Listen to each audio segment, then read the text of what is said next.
A seven-figure grant could exonerate more wrongfully convicted people in Wisconsin. News 8 Now's Grace Monk joins us with the latest. The Wisconsin Innocence Project is a legal clinic that works to clear people who've been wrongfully convicted. The Department of Justice is now granting them $1.5 million to further their cause.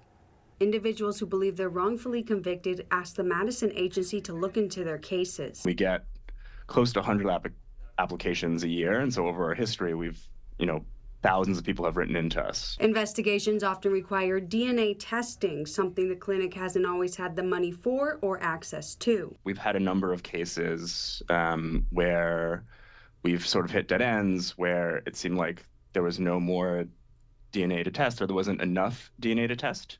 With advances in DNA testing, we can get results now with much less DNA. When DNA testing was introduced in the 1980s, it had limitations. Now with modern technology, even the slightest DNA evidence can overturn a case. There are a lot more cases that involve DNA from someone leaving a hair, or touch DNA where people's skin cells are left.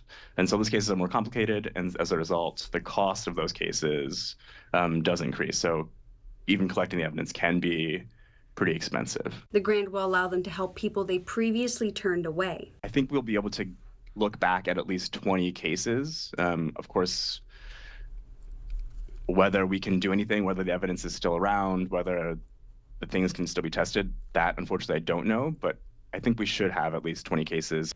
Lau says they plan to focus on cases involving Black, Latino, and Indigenous individuals. The Innocence Project will also use the money to hire another investigator and 2 attorneys to help with their caseload. Ken and Emily. All right, thank you, Grace.